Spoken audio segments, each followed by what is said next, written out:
Hello friends, welcome to Sunitha kitchen. ఈరోజు మన ఛానల్లో ఈవినింగ్ టైంలో క్విక్గా తయారు చేసుకుని ఒక స్నాక్ రెసిపీ గురించి తెలుసుకుందాము.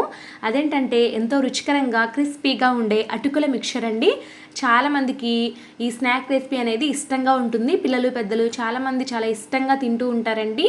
మనం రెగ్యులర్గా డీప్ ఫ్రై చేసేసి ఈ ఐటమ్స్ అన్నిటిని కూడా కలుపుకుంటాం కదా, అలా కాకుండా ఈరోజు తక్కువ నూనెతో ఈ అటుకుల మిక్చర్ని తయారు చేసుకుందాము.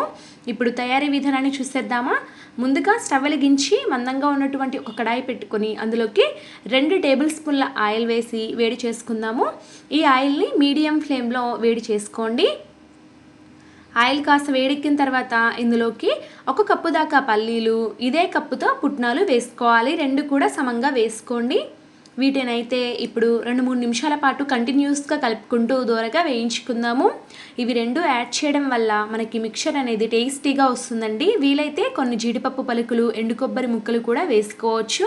మీ ఇష్టాన్ని బట్టి యాడ్ చేసుకోండి. ఇవైతే దూరగా వేగిన తర్వాత సన్నగా తరిగి పెట్టుకున్నటువంటి 4-5 పచ్చిమిర్చి, 2 రెమ్మల కరివేపాకు వేసి బాగా కలుపుకుందాము. అలాగే మీకు ఇష్టమైతే ఇక్కడే ఫ్లేవర్ కోసం 3-4 వెల్లుల్లి రెబ్బల్ని కచ్చాపచ్చాగా దంచి యాడ్ చేసుకోండి. మంచి ఫ్లేవర్ వస్తుందండి ఈ మిక్చర్కి. ఎక్కువ వేయాల్సిన అవసరం లేదు.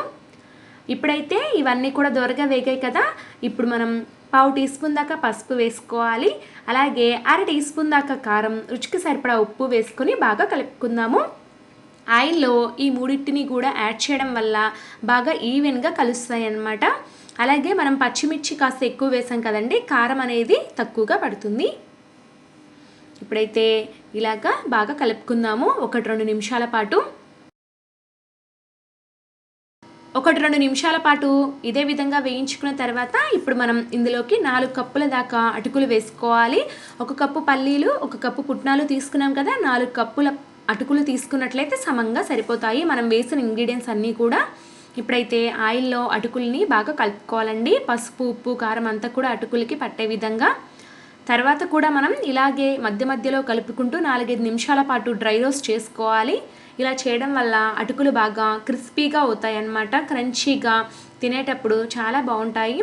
మనం నార్మల్గా డీప్ ఫ్రై చేసినప్పుడు అటుకులు ఎలా క్రిస్పీగా ఉంటాయో ఈ పద్ధతిలో కూడా అలాగే క్రిస్పీగా వస్తాయండి. అంటే ఇలాగనే మనం డ్రై రోస్ట్ చేసుకున్నట్లయితే 4-5 నిమిషాల పాటు. తర్వాత ఒకసారి చెక్ చేయాలండి అటుకులు క్రిస్పీగా వచ్చాయా లేదా అనేది. ఇలా క్రిస్పీగా వచ్చిన వెంటనే స్టవ్ ఆఫ్ చేసేసుకొని ఈ కడాయి నుండి అటుకుల మిశ్రమాన్ని ఒక ప్లేట్లోకి తీసేసుకొని కాస్త చల్లారనివ్వాలి. పూర్తిగా చల్లారిన తర్వాత ఎయిర్ కంటైనర్లో పెట్టుకొని మనం స్టోర్ చేసుకోవచ్చు. 20 రోజుల వరకు నిల్వ ఉంటాయండి, ఏమీ పాడవదు. ఇలాగే ఫ్రెష్గా ఉంటుందన్నమాట.